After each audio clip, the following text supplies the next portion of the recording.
I think we do think a little bit too much of ourselves when we're trying to like format our story and what does this mean to the customer? Really what it means is like you're making them more money, you're saving them time, you're opening up their schedule. Like it's pretty much the same benefits primally that existed for cave people exist now. It's just more modernized.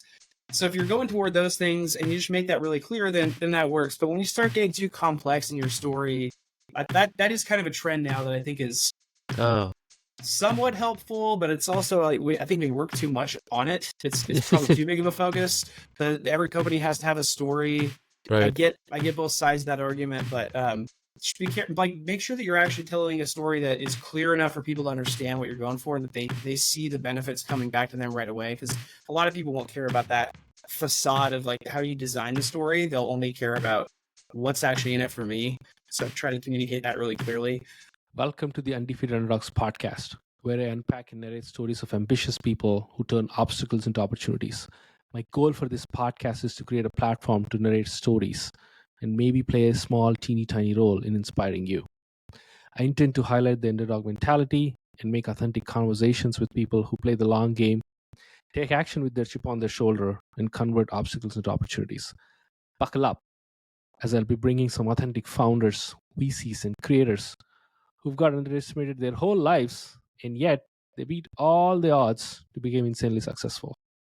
Now, today I want to tell you a little bit about the sponsor of this podcast, Acquired.com.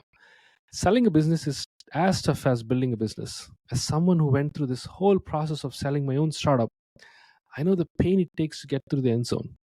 This is where Acquire shines.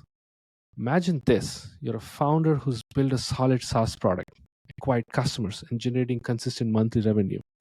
The problem is you're not growing for whatever reason. Lack of focus, lack of skill, or just plain lack of interest. And you feel stuck. What should you do? The story I'd like to hear is that you buckled down, somehow reignited the fire, get past yourself and the cliches, and start working on your business rather than just in the business. You start building an audience, move out of your comfort zone, do the sales, marketing, and in 6 months, you've tripled your revenue.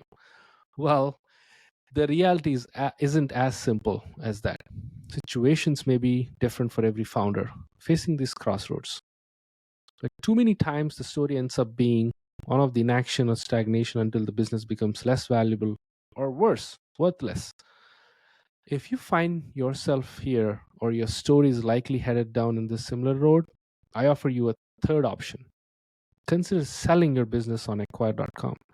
Capitalizing on the value of your time is a smart move. Acquire.com is free to list and they've helped hundreds of founders already.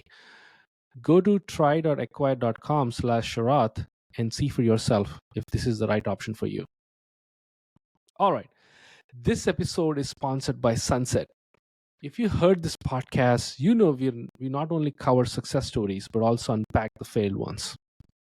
And building a startup is hard. Most startups fail. If you're a founder winding down your business, then you need to look into Sunset. These guys handle all the legal, tax, operational burdens when shutting down, making sure founders and investors avoid penalties, reduce liabilities, and immediately move on to what's next.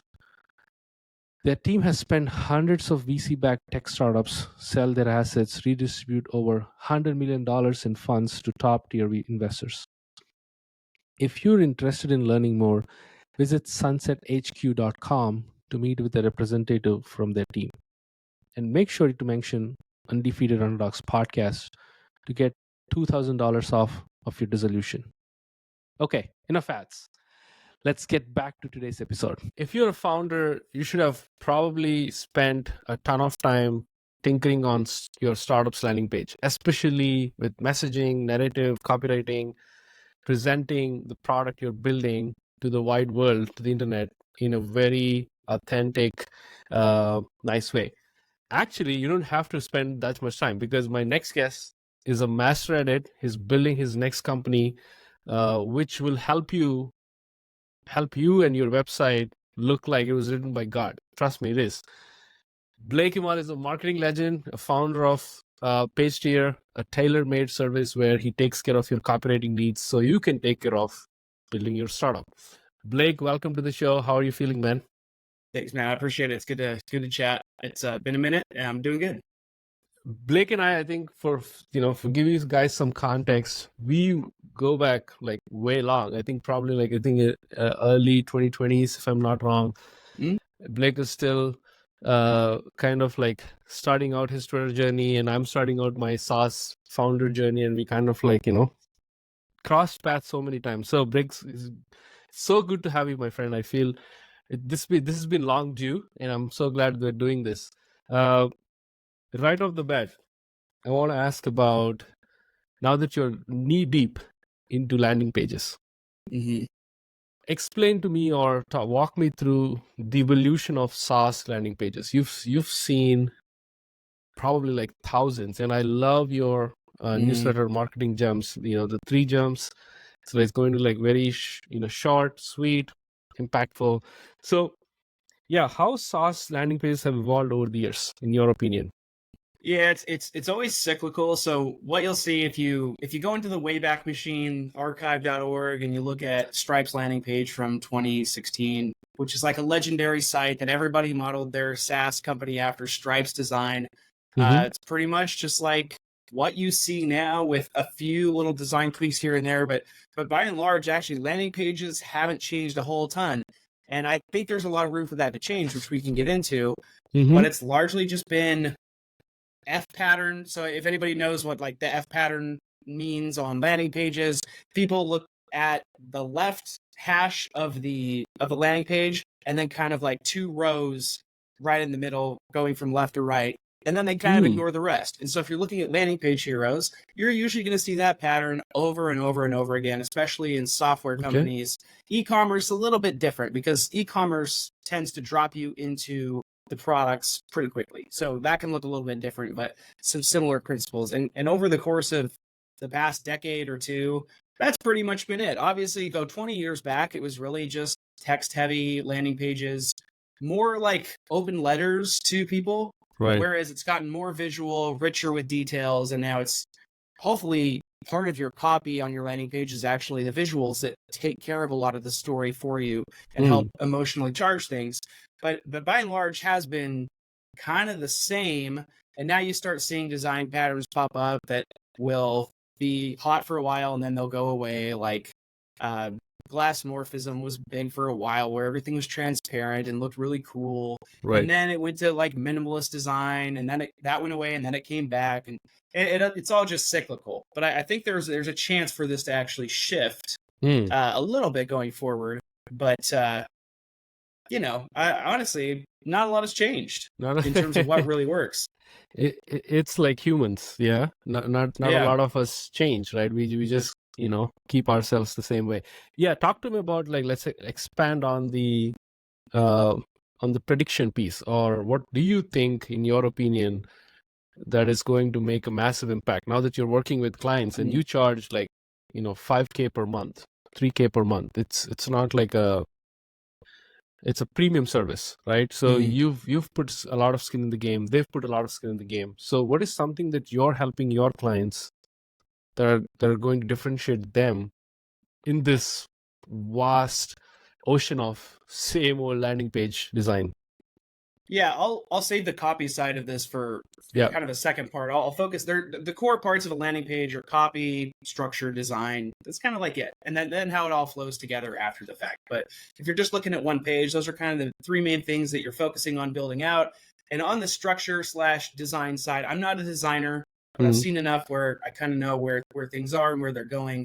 And I've started to wonder how this kind of shifts with a couple things. First, with AI, and then second, just as design evolves in general.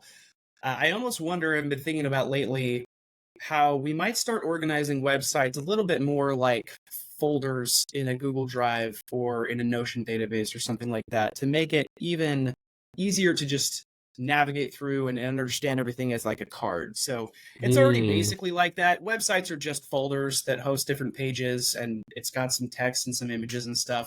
If you boil it out all down to its basic components, it's literally just like text and some images, and then there's a bunch of code that makes it look different than that, but that's all any page is. So it's really just storing files that are really, really basic, and then you make them look a little more beautiful, however you want to do that with interactions and stuff like that. But I almost wonder if there is a future where websites, you land on there, and it's more like, here's the portion of this file that I want to look at. And it's just organized kind of like a folder system, file system, better for UX potentially for some people, since that's a really common thing. But then the flip side of this is, how does AI play into all this? Because now we're starting to get stuff like OpenAI just released ChatGPT 4.0, which is a terrible name for a model, but that's whatever. But now you're starting to get more voice in there. I do think that voice is going to become a really natural way for us to talk to computers. Right. But I'm not totally sure that like you want to have AI read you a website and that's the easiest way to get information, because then that just takes forever. And there is a certain part of the AI component where we like websites because all the information's there and I can pick and choose what I want to look at. Whereas with voice, you do tend to have to know what you want to look for. So you have to have your questions in your pocket. So if I want a voice landing page to really work, I'm not sure what that really looks like yet, but I'm sure that we're heading to a future where voice is a huge part of it, where you can listen to any landing page, you can ask AI on any website anything about the company, and it'll have a pretty good answer, basically like integrating a wiki into the landing page. So there's a lot of stuff on the voice video side that I do think it changes. I think the way that we interact with these sites will become more, I'm just going to ask questions that I care about and not even digest any of the other content, because there's a lot of fluff on a lot of landing pages. So that's on that side. Now on the copy side, thankfully, writing is a little bit more timeless than design, and design has its timeless foundations for sure that just keep showing up. But copy is really light. There are frameworks that work. There are certain ways that you should probably present information and ways that you shouldn't. And the biggest thing when clients come to me, the biggest thing I see is it's just like overly confusing, or it sounds like ChatGPT wrote it and it's not conveying anything at all.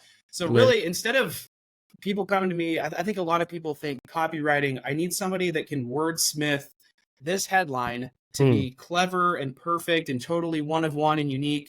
And instead, most of these people have zero brand and nobody knows who they are. And they would just be way better off if the headline was just clear and it just made sense. If you could tell me what the thing is, who it's for, why I should care, what's in it for me, what's the transformation I could expect with this thing. If you can make that stuff pretty clear, that's 99% of it. And then you can always evolve that and try to differentiate with copy a little bit after that, where you can be a little bit more unique. But that comes also, that's as you build a brand, your ability to be more creative in your copy accelerates as well. Love that. I think one key aspect of AI narrating a website, that's very interesting. And I don't think it's going to be like a blank page where you hit a button and AI is going to read out the whole thing. Like, this is the header. I think that's weird. Maybe, I don't know, it will become mature in the next 5-10 years, but at least now. But I think what is very interesting there, I just want to point out, is that I think websites are going to convert into chatbots where you ask a question, and again, to your point, you want to only consume XYZ information, not A to Z, and you ask X, that's going to be present in front of you, not just like talk it through, or like in a video form. Hey, show me the hero page. That's the hero page. I think websites are going to reveal by itself, I guess. That's one thing I'm kind of like anticipating in the future. It's not like everything is right on your face. It's going to reveal like a magic trick, if that makes sense. What do you think about that? Like, curious about chatbots being like this incredible format people are obsessed about. Everything is a chatbot now, especially in this AI age, right? So I'm just curious, what do you think about that kind of presentation? Yeah, I think OpenAI is pretty open about this as well, that the chatbot is not the final form factor. That makes a lot of sense. I'm a huge believer that AI is most powerful integrated and not as its own platform. So ChatGPT is cool now, but in 2 years, ChatGPT now is going to look awful compared to what we have, because I think it's going to start going more into integrating into specific workflows. But you already see companies spinning up like, oh, we're doing just this one part of this one marketing task, and that's impactful. The AI is still not nearly as good as it's going to be. So there's a lot that can happen there. But when you're talking chatbots, my vision of what this really can be is AI. Well, first off, AI across the board is meant to add a ton more depth and accelerate your learning. So it's not, I think the altruistic way of looking at it is AI tools should not replace what you do and make you lazier. It should enable you to be like 10 times smarter, because you have access to all this stuff. You can do way more. You can automate things that don't matter, focus on more human things that you have to still do. That's really the vision that I am on board with, that I see happening. So when you translate that to a website, I don't think that it's stripping all the elements down into a chatbot and then you ask it anything, because again, that's bad for user experience. You're putting the onus on the user to know what they're supposed to be asking. I think the information still all exists visually. It just adds more on top of it. So now, if you see something on a homepage that you have a question about, instead of having to go to support and ask them and wait, you could like drag over it, highlight it with your mouse, and then right click or whatever. And then AI can pull up a hover modal that expands on it or lets you ask a question specifically on that across the entire internet, for example. You can do that wherever. So you deepen your knowledge text with text. Then if you need a different kind of visual or even audio, you can get it in that format as well. So if you wanted to click the button or, highlight the text and say out loud, hey, tell me more about this. I have this specific question about this service that I'm highlighting. Then you can do that and get an audio response. It'll get good at creating videos as well. So you can do that if you need to visualize things. So, hey, show me, like take screenshots of what it looks like on the inside of this product based on this service, and then show me in a compilation video or whatever, and it should be able to create that. So I think you just add a lot more depth to everything. And there's certain things that may be simplified because of that, but I do still think you kind of have all of it, and you're just able to do way more in a richer format with everything. I really like that. And now you also briefly touched upon copywriting being timeless, which I kind of agree. If you go back to the David Ogilvy times, we still embrace the copywriting there in the past, like for example, like writing or reading a Volkswagen ad or like a Porsche ad or what it is. It feels like so relevant, or we touch, there is like a human touch to copywriting. So I'm very curious about some of the techniques that you've been implemented in the past, in your experience as a writer, as a marketer, that brings that human element. What are those techniques that you want to explain to our listeners that they should very much rely on? Yeah. So earlier on, when I was first learning, I focused really heavy on frameworks so that I could get it down. So attention, interest, desire, action, ADA, Pastor, like all these frameworks, I would try to stick to those really closely. Now I've written enough of them where that kind of comes second nature to me. I don't always stay very close to those. Sometimes I veer from that.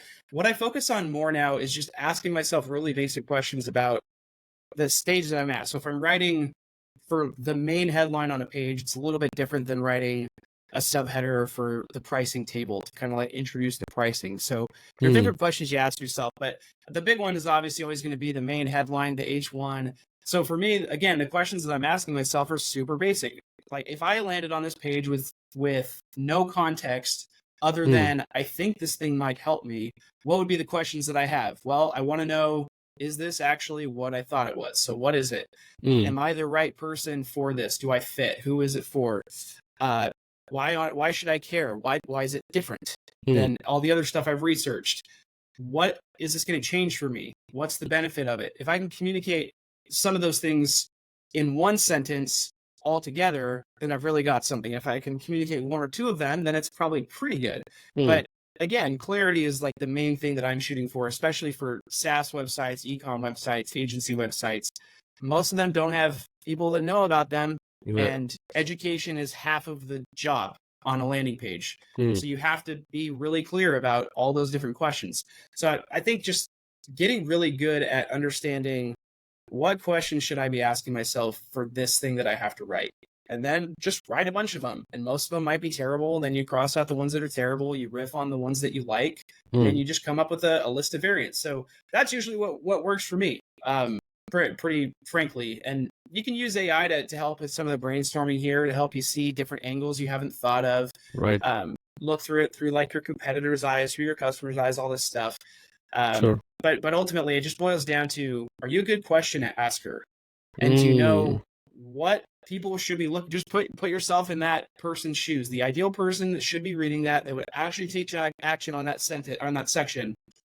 What questions are they asking themselves, and how can I just answer them pretty clearly and as briefly as possible as well? That's 99% of what I focus on now. Wow, I love that. You have to be a better questioner to be a better writer. If that's what I'm getting after, like, from your answer. You briefly touched upon this thing called clarity, and so I'm just curious. I've been tinkering on my product's landing page guest lab. I watched so many videos, and I watched, basically I read your newsletter as well.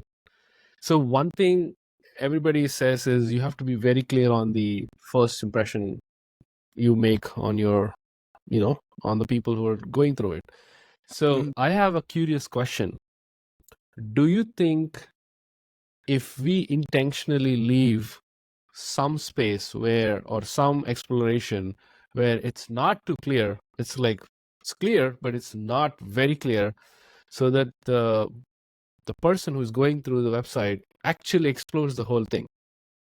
Do you think that strategy works? Like, kind of tease them with probably like 95% of, clear idea, but there is like a curiosity angle. You're not intentionally being clear. You're basically not clear. And then the buyer or the person is actually exploring the whole website to make an impression.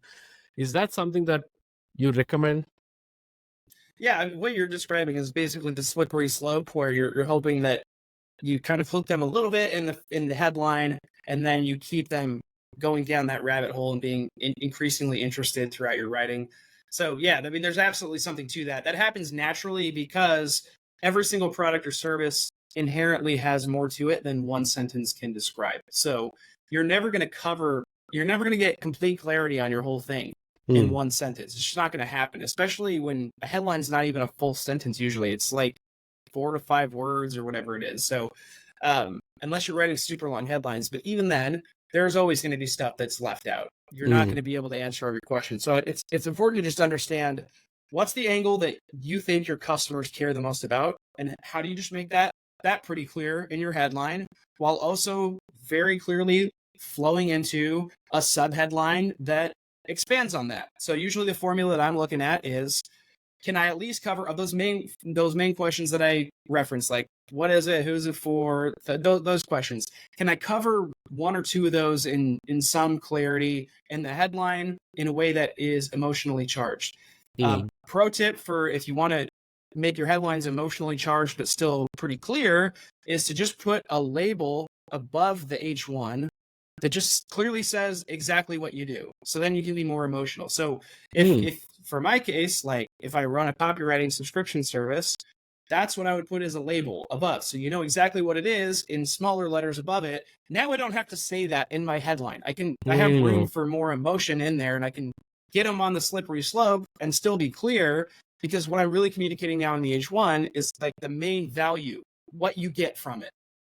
And you already get the what it is above in a small label. So I highly recommend doing that across your sections, because then you don't have to just make your headline super boring and on the nose every time.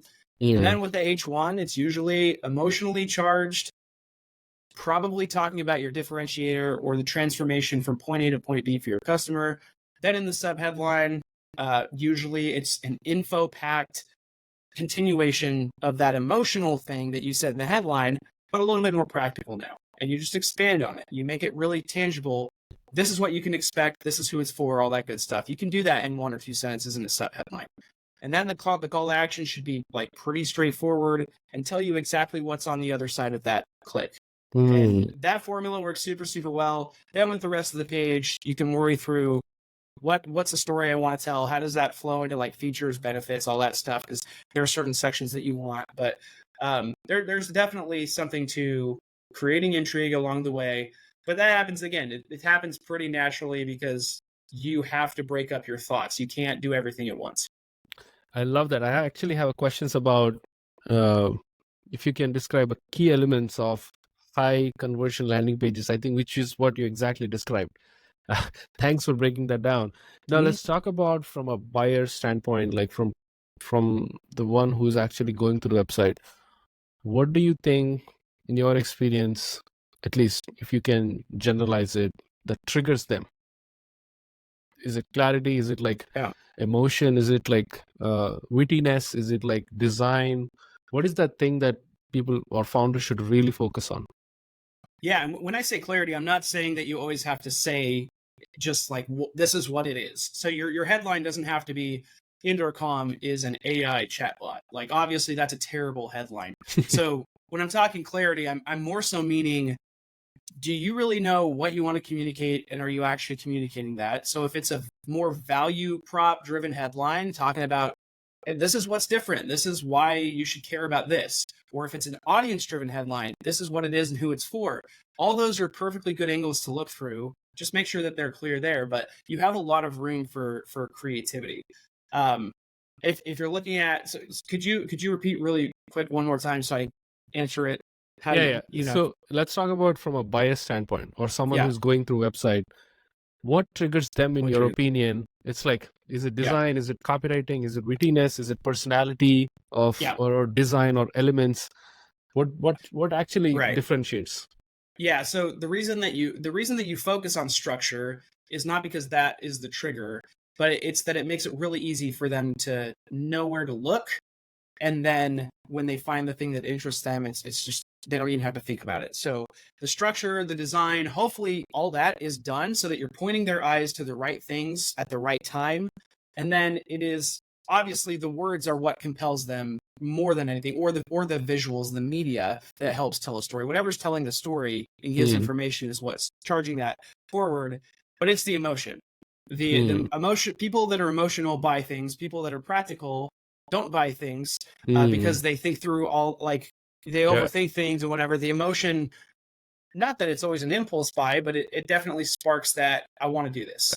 And then you justify that through more logical content down the page. So the reason that structure is so important is I get it all the time with landing pages that are super, super crowded above the fold. So you see tons of writing, multiple images, logos everywhere.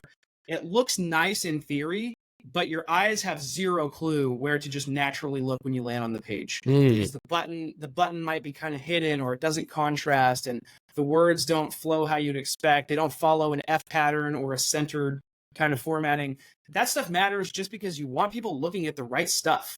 You don't want them focusing on all of the little details. Those are supposed to be nice things, but they should draw them into headline, button, take action. And if that's not the step that gets them to trigger, then they should at least feel compelled to scroll down, learn a little bit more. And hopefully you repeat that process until they have enough to feel confident and trust you.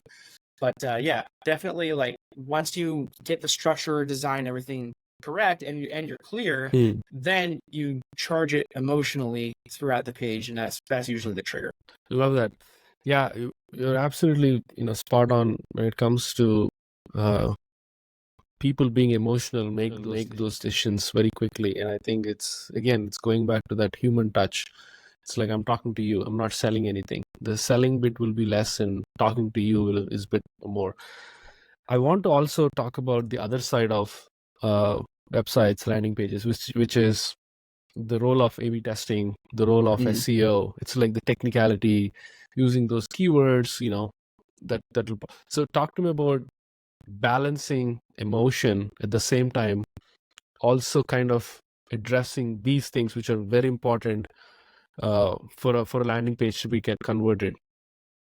Yeah, I honestly tend to focus more on the conversion side than the SEO side now, even though my background's in SEO, just purely because if you're overstuffing your page with keywords, it obviously looks kind of bad for the user experience. It's not really helping you with search engines anyway. Plus, I'm not entirely sure what search engines look like going forward and how much it's going to matter. You already, if you go Google stuff, you just get AI generated stuff. So there's going to be value there. I'm not saying SEO is dead at all. I just think it changes. And I'm not exactly sure what it changes to quite yet and how to get the most value out of that. So I focus a lot more on just, do I think this is going to get clicks? Is this going to convert? Right. And I don't focus as much on SEO content. Not, there's on page for landing pages for SEO that is one thing. Then there's kind of what most SaaS companies, B2B companies especially do, which is like blog posts, things like that are supposed to drive a lot of their SEO value back to the main site. So I just focus on, let's assume we're getting traffic. Got it. Am I wasting that or not? Are you currently wasting it, or are you taking advantage? Most companies are wasting a little or even a lot, and they know it. And so clicks are way more important than that. And that's where I focus. Not to say that SEO isn't important, but there's probably somebody else that can come in and help there. I do think that the tactic I kind of gave about using labels above your sections can help there, because you can format those however you would like to be H2s or whatever header type you want, and make them even smaller. And doesn't, like, you can do whatever you want and play around there, and specifically use keywords in those to describe each section and get the value there. But again, SEO on the homepage, usually not as impactful as SEO on more specific landing pages for like features or even content pages or whatever, just because they're not as targeted. A homepage has so many keywords it can go after. It's really just collecting all kinds of juice from all the things that make up your website, all the keywords that are applying to your website. But I don't really optimize around that as much. I just focus on, are you wasting this, and how can we make this better so you get more clicks? Any tips or any like quick nuggets you want to share when it comes to conversion? People usually kind of miss. It's like a clear miss. They should actually care or spend a little bit time about that. Do you think that you want to share? Yeah, the biggest one is that you really don't want people to think when they land on your page. Interesting. And that doesn't mean that you shouldn't have content. I think a lot of people would hear that and think, oh, so I just need to have the shortest possible thing with the least amount of information. It's actually the opposite. You just need to have really well organized information so that it's just really obvious and clear where they can find what they're looking for. Because the reality is that people landing on a landing page probably aren't going to read the whole thing, or maybe even 10% of it. And somebody that reads 10% of a landing page could still easily convert with the limited information that they've read, just because you've answered their concerns enough, and they want to move on to the next step. So when you're thinking through conversion, some people refer to it as like friction. I just think through it as, am I making people think too much? When they land on this page, do they even have to think for a second of where to look to take an action, where to look to get the main idea of what this is, who it's for, all that good, those questions again. And then throughout the page, am I bloating this with all of my different content things that I want to shove at them, and I'm making it bloated and crowded? Or is my information really well organized? The landing page could be super, super long, but if it's well organized and it's clear to skim through and get the gist of everything really clearly, and they don't have to think and still get all the information they want, that's a huge win. So that's like number one thing that I try to optimize around across the board. That blends really cleanly into clarity as well. Just, am I making them think or not? If I'm not making them think too much and I'm still giving them good information, I have pretty good confidence that they're going to find what they want and convert. If I overwhelm them, I feel like even if my content's good, I'm probably not going to convert them. I love that. Let's talk about, I do have a question about the structure, and you kind of briefly touched upon organizing the whole page. So generally, this is what I follow, and I think everybody follows. There is a hook. There is like why people should care, what are you offering, the value piece, and social proof. That's like a 4 to 5 section, on a high level. Do you think does it change? Is it changed in the past years? Or what is something that you would add or eliminate or delete? And I want to ask about how you actually structure one after the other. Is it social proof being on top? why people care being on, I don't know, like, priority 3. So how would you rank them? And what is like the organizing bit, like you said? And you said it's okay to have a lengthy, long ass 1-page website as long Yeah. as it's organized. So I want to, curious about that. Yeah. For social proof, first and foremost, I don't actually think of that as like a layer. I think of it as sprinkles. So like a layer would be, this is the section, that's the layer, moving on to the next layer. I think social proof is sprinkles that happens in every single section. And if it doesn't, then you're not capitalizing on it to build trust enough. So like for the hero, you can obviously showcase logos or customer testimonial, whatever. You know what this looks like. But that's not the only place you have it. And you don't just have to have one other customer quotes section near the bottom, like you'll see. It should kind of be everywhere, wherever you can make it contextual. So if you have a feature section that's talking about this is a really specific thing our product does, why not have a quote that somebody's giving you about how they use that product to make $10,000 or whatever? Like if you can get those specific insights, even if it's not directly on the page, and like if they hover over a little icon, it pulls that up or whatever. There's all kinds of ways you can show social proof. You can show logos per feature as well. Like these companies use this feature specifically. There's a lot of ways you can break it down, and you can do that for any section. So those are, I think you should sprinkle that throughout really consistently across the board. In terms of sections that really need to happen on a landing page, it varies so much that it's hard to really say definitively what you should have. And also within each of these sections, I'm all for trying out weird stuff. So if your hero doesn't look like a headline, a subheader, a call to action, and social proof, I'm okay with it if you just test it out, because there are some people where their hero may just be a full video, and that's literally it. But it actually tells the story really well, and it gets people hooked or interested, and that could also totally flop, and you never know. It depends business by business, and one format, one structure doesn't necessarily work across the board. Even in the same industry, it could work for one company and totally flop for another. So you do have to test, but that's a big thing here. But overall, I would say structure-wise, like you've got your normal hero. The one thing that's changed in the hero over time is that the visuals have become more important. So we went through this phase in SaaS, especially, where it used to be, the doodles that you would see. Just like, doodles everywhere. That's what it used to be in SaaS. The doodles communicated nothing. They looked kind of fun. They didn't tell anything at all. And now it's getting to a point where the media that's above the fold especially, but even throughout the page, is usually screenshots, visuals of inside the product, or at least it should be. Like, show me what I'm getting. Show me inside of this thing. Show me the transformation.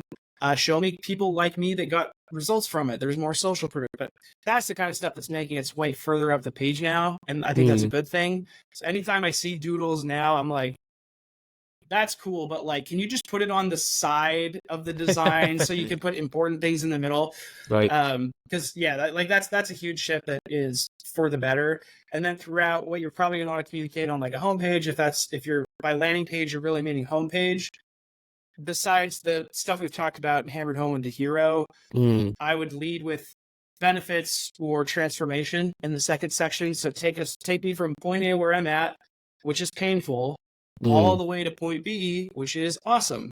Take me through that journey, make that clear what I'm going to feel when I use the product and what's going to change. And then you can dive into the features after that and get really clear. You don't have to beat around the bush once you get to the features at that point, because you've already talked through this is what's going to change. You've done all the emotional stuff. Then you can be super practical and clear in your features and say, this is exactly what you get.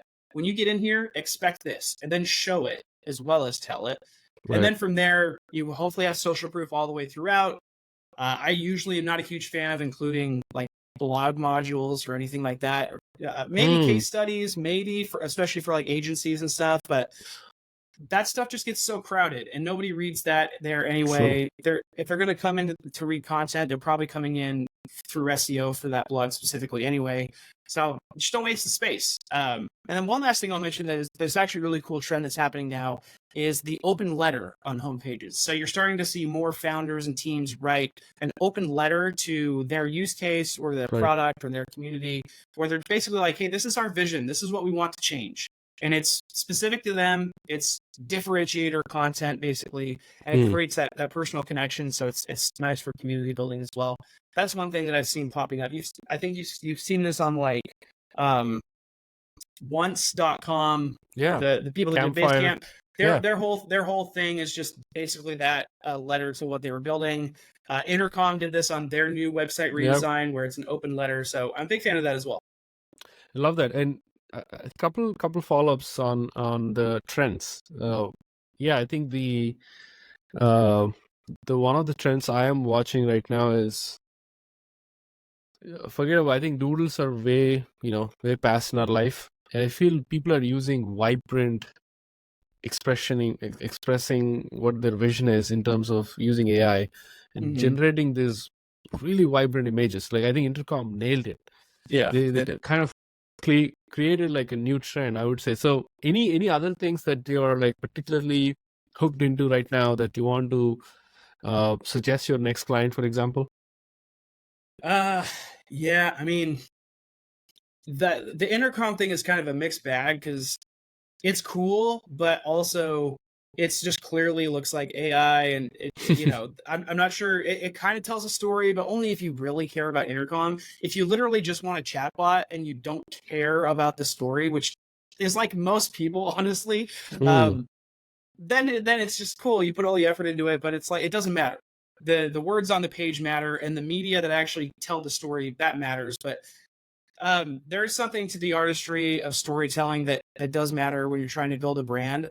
But I think we do think a little bit too much of ourselves when we're trying to like format our story and what does this mean to the customer? Really what it means is like you're making them more money, you're saving them time, you're opening up their schedule. Like it's pretty much the same benefits primally that existed for cave people exist now. It's just more modernized. So if you're going toward those things and you just make that really clear, then that works. But when you start getting too complex in your story, that is kind of a trend now that I think is somewhat helpful, but it's also like I think we work too much on it. It's probably too big of a focus. Every company has to have a story.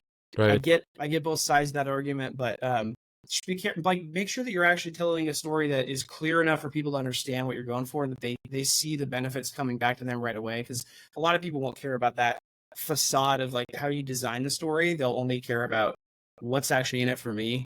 So try to communicate that really clearly. Some other trends that are interesting. I did this with my site now, but basically having like a video landing page where you just read through the landing page and maybe dive a little bit deeper into the stuff on there and putting that as an embedded video on your landing page. Huge fan of that. If people want to watch a video instead of read this thing, they've got the whole thing right there. If not, they can read it. That's cool too. Other than that, I don't think that reinventing the wheel is all that important. You can have an insanely ugly website, but if it's easy to skim and scan, people understand what you're going for, and it clicks with them, then it works great. So again, if you want to try something weird, just do it, test it out, and if it tanks, then pull the plug and go back. If it works kind of well, then just expand on that. But I wouldn't pay too much attention to like templates and how things need to be. Yeah, I think it's part of the iteration. You do something, you see the conversion, you test it out, and I feel that is something that it should come as a second nature. Like you said, it should have that mindset of this is not a perfect landing page. There's always room for improvement, and improvement comes from iteration. One thing there, really, really quick. Another trend that I'm seeing that be careful of is this overuse of interactions. So it's really fun. You'll see all these crazy transitions, especially with like sites built on Framer. They look awesome. They really do. But all these transitions, the interactions, all of it looks cool and adds a little bit of delight. So some of that is really good. But there are companies where like the smooth scrolling, it drives me nuts. It makes it so much harder to just go through a website like I would expect. And it also is going to slow your site down way more than it needs to, which is terrible. So just be careful. That's a huge trend right now. Now that it's way easier to create animations, interactions, transitions on your site, don't overdo it. Do it where it's going to add a little bit of delight. on a button or whatever. But if that's your whole site, it's going to work poorly for you, probably. Yeah, I saw this tweet trend. I think someone, I don't know who exactly it is, but he or she tweeted about, like, if you're not even building animations, what are you even doing, like, on your website? And that opened up a can of, like, people backlashing, like, shitting on them. Yeah. There are, like, two sides. I feel like you said, I think if the animation is, or whatever the format is driving the story, that it makes sense. But if the animation or the format is actually doing nothing justice to the story, I think that is the right way of judging it. Whether do you need that format or no? Video, do you need that? No. I would say that is like the fundamental question people should ask. Let's switch gears a little bit and talk about you as a founder. You've been working in startups. You've been you've done a lot of projects by yourself in the past as well. Now you're doing Pagetear. Talk to me about that founder journey, the founder hustle. Like, you're a copywriter, you're a marketer, which is kind of your sweet spot where you feel like you love it. But you have to get clients, you have to do hustle, you have to create content. So talk to the other side of building a business. Yeah, there's always something sacrificed. So for me, that has been like consistency of promoting myself has been the big thing that's been sacrificed for a couple reasons. Social platforms have changed. And so when I was doing really well and growing on certain platforms, that stuff is a little bit different now. So getting back into it, getting momentum has been harder. But honestly, it's just a lot of what I do is write for other people. And when you write a ton of words for other people, and then it's 5 p.m., your kids come home, and you're like, I should really be writing some more social content to promote my business. I've already been writing for people all day. I don't want to do that for myself now. So that's been the big sacrifice over the past year. In terms of the business, the journey that it's been is basically I started Pagetear over a year ago, doing mostly on the side. Instantly had a couple of people interested, but by no means had like any. I'm not sure I even have product market fit at all now. But it's I didn't have any real idea of if it was going to work. I just had a couple people that were willing to take the leap and be early clients, and one of those is just stuck around this whole time, which has been awesome. But what I was focusing on back then, I was not targeting the right person. I was just putting out feelers, taking on anything that was within reason that would pay my rate. And I learned pretty quickly that who I was focusing on was kind of like solo founders that had a little bit of cash because they probably built something before and had a little bit of money, and now they were building their next thing, and they were doing it mostly alone or with an insanely small team, like one co-founder or whatever. And they were kind of earlier on, and so they were doing copy and all this stuff, but maybe they weren't totally ready for it. Plus, anybody that's worked agency or services kind of knows that when you're working with the founder themselves and basically no one else, it's always a harder client because they have so much invested in it. They can afford less, and so everything means more, which means that you get more feedback that you don't necessarily like.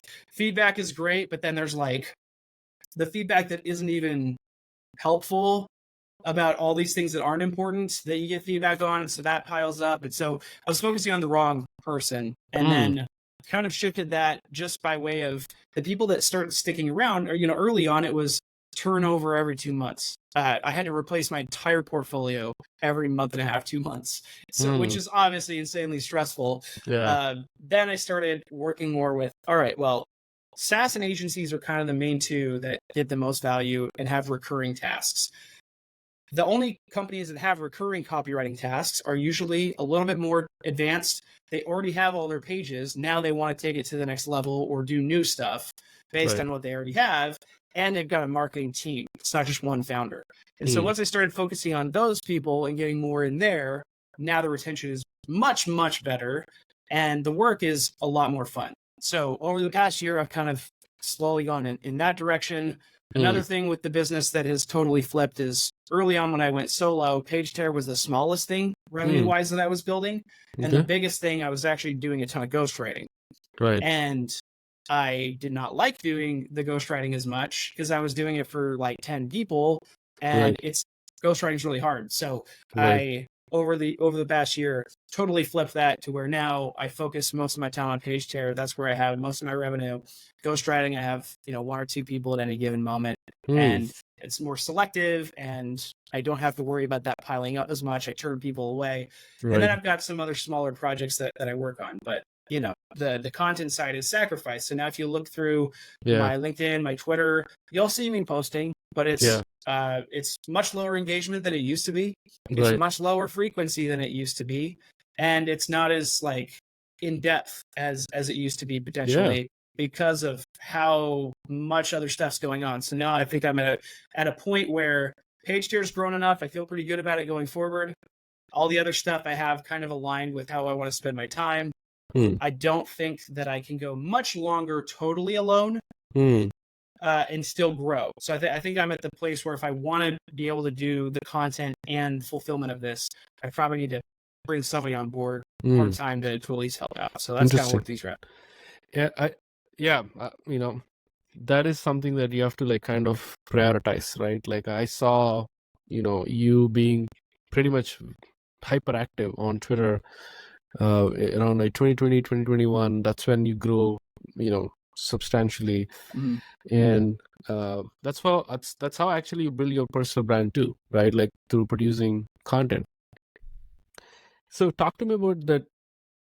Do you think, so nowadays, nobody's writing threads, at least nobody's writing that level of, or giving attention to that level of detail they did in the past. What is currently, in your opinion, is working for people who wants to build a personal brand? Yeah, I think as much as it pains me how much the algorithm does not like me anymore, or really anybody, the algorithm just hates everybody now. The only thing that works now is that you're genuinely building something cool, period. If not, it really doesn't matter what you share.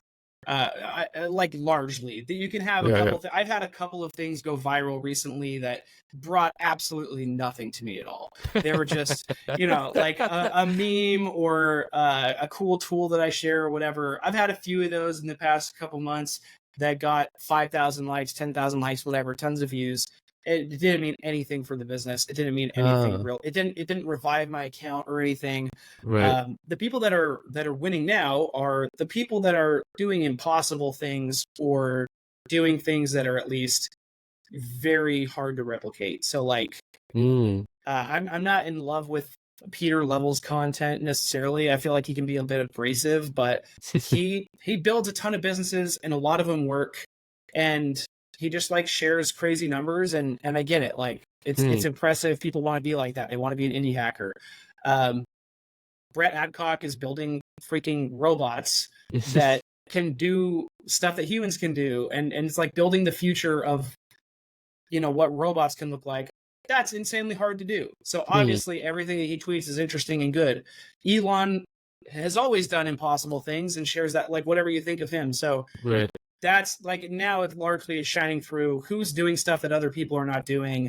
And unfortunately for most people, that's really, it's hard. It's hard. There's a reason there aren't that many people doing that stuff. It's super hard to figure out the idea and actually execute on it.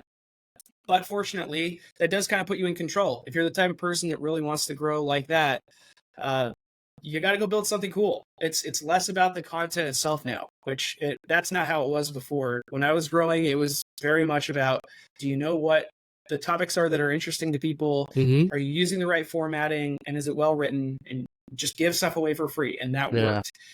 But that's not to say that you shouldn't do that now. I think that's a mistake as well. We're always like, hey, I got to grow at all costs. That's the way to grow quickly. There's still a way to grow slowly that matters more for making money, which is still giving away everything for free. So that's what I keep telling myself, like long-term thinking in every single decision with content. Do the boring, simple things over and over and over. Just share new things you learn, be helpful. And a lot of the time I fail at that. I feel like lately I've shared just a lot of stuff that has been on my mind, but is literally not interesting to anybody. So you need to have a filter there, but Right. give away stuff for free still, just grow slowly. I think we need to become more comfortable with, I'm probably not going to go viral. And if I do, it probably doesn't actually mean all that much. Yeah. But if I show up every single day and I engage every single day, good things will happen. And that's the common denominator across my entire career and across right now. The times where I've posted content, 3 weeks later, magically something good happens. When I stop 3 weeks later, I've got nothing, no emails, no discovery calls, nothing. Right. So plan for 3 weeks ahead by posting and sharing and engaging now. Plan for 3 years from now by just like hammering home whatever you can do. Right. At least that's what I'm telling myself, because it's rough out there with the algorithms. It is, man. Oh my God. I can totally empathize with you.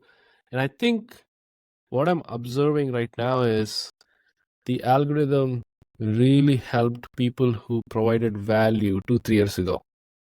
Like threads, ton of value. Now I feel like the algorithm is really favoring people who entertain other people, like through memes or shit posting. Shit posting is like the biggest thing right now, which I can do. I can talk like that. There is a good angle, of course, like there is a creative angle for it, the meme culture and everything. It's really good. But I feel right now, those people who can shit post or get creative expressing themselves, that is more entertaining rather than value, giving value given way. I feel, I might be completely wrong, but no, what you said is absolutely true. I feel the algorithm is not liking everybody. That is like the bottom line. That part's interesting, because if you look at the people that are doing that, like meme lords that are doing really well right now, those people were mostly around in 2021 sharing threads. So like Trung Fan, Chris Backey, Nikita Bayer, however you pronounce his last name. Like these are people that have been around creating content forever, and they just never stopped. And they were doing that stuff back then, and now it works still. But I do think a lot of that is just a function of they never stopped posting, and they've adapted to different formats and stuff. And maybe that entertainment side does work more now, but they were also the ones that were doing threads back then.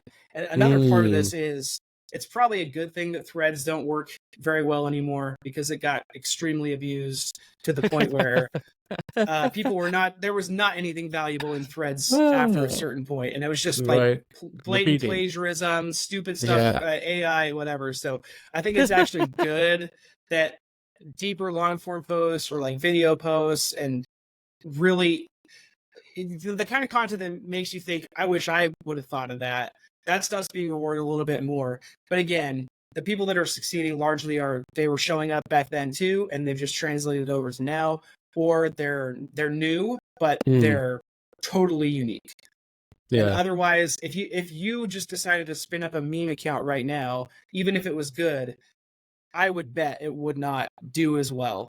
Just because you are starting a new account with no followers, and it's just not going to pick up traction the same way. Where like back in the day, you could spin up a new account, get 2,000 followers pretty quickly, and then you're rolling. You have some momentum.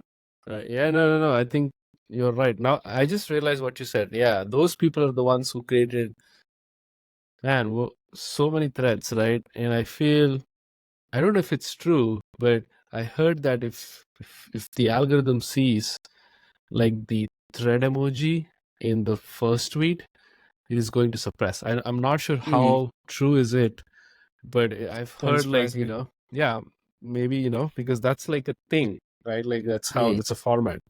But I'm also curious what will happen in the future now that people moved from threads to, the shit posting. I'm curious what will happen. And I totally agree on one thing you said. Not just shit posters are getting growth on these social platforms. I think people who are doing real stuff, like cool stuff, they're just transparently sharing their journey. I think, the built-in public still works, at large right now. Like transparently, hey, I'm going through this, sharing this. That actually is kind of classic, like timeless, like Yeah. copywriting. I think that will stay forever. Probably people won't get like 10x, 20x, outputs that they get through threads. Blake, this has been, I feel, you've given us a masterclass in copywriting, landing pages, the structure, the F format, the frameworks. I feel like if you were to do Pagetear again, or just like last question, what would you add to this arsenal of skills, like running an agency, running like a service, not agency, service business per se? What is something that you want to hone in most, in the next upcoming months, years? Traffic. Period. Yeah. My conversion rates across the board are super good. My traffic is really low on the site. Button clicks are pretty high for a service. And discovery calls, once I get somebody on a discovery call, I think I figured out that the percentage is like, over the past year, people that hopped on a discovery call, about 90% of them became clients. Wow. So the conversion rate is really high. Once people, the page is clear enough that if they click through and do a discovery, they have pretty much all the information they need. I don't hide anything from them. And then once they talk to me, it's pretty much a go. So that's awesome. The other side of that is traffic. The top of the funnel. Because it's not that I don't necessarily know what I want to do or how to drive traffic. I have not done nearly as much content on social. I also would love to build some kind of tool or driver to the website that is helpful around landing pages, and just put that on Pagetear and try to build links toward that and have an SEO play there, something genuinely helpful, like something around maybe headline analysis or something like that. There's some tools that exist, so I want it to be a little bit different. Yeah. But I want to do that as well. But like that, it all boils down to traffic. That's where I want to focus my time, and where it's been most difficult to because I have more than enough work, I spend most of my time fulfilling on that work and client relationships and stuff. So then all the other stuff like promoting and selling, creating content kind of just happens whenever I have a moment, and that doesn't happen that often. So that's the number one thing. Awesome. Man, this has been a blast. I learned a ton. I'm going to kind of implement some of the things you said, particularly about the headline. You said add H2, which is very clear. You don't have to get creative about it. Be clear there. Some things were very spot on, very new to me. So I appreciate you for joining and kind of revealing all the secrets. Any closing thoughts before we wrap up? No, I appreciate you having me on. I love talking about this stuff. So if you're listening to this and just want a quick tidbit of advice, feel free to DM me. I'm happy to give some free advice to you. If you have a SaaS or an agency in particular, and you really want to get serious about copywriting, you got projects in mind, things you want to do, Pagetear might be for you. If not, that's totally cool too. Happy to just be a friend that helps you out for free every now and again. And either way, send me a hello at Hey Blake on X, Twitter, whatever you want to call it, and just search my name, Blake Emal, on LinkedIn. We'd love to connect. I'll answer all your DMs and be a friend. Awesome. We'll put all the links in the show notes as well and point people towards the right direction. But that's all, folks. This is a masterclass. I can clearly say that, I learned a ton, and I hope you learned a ton as well. But stay tuned. We'll have more guests, more awesome people like Blake hopping on the show and giving a ton of value. Stay cool then. Cheers.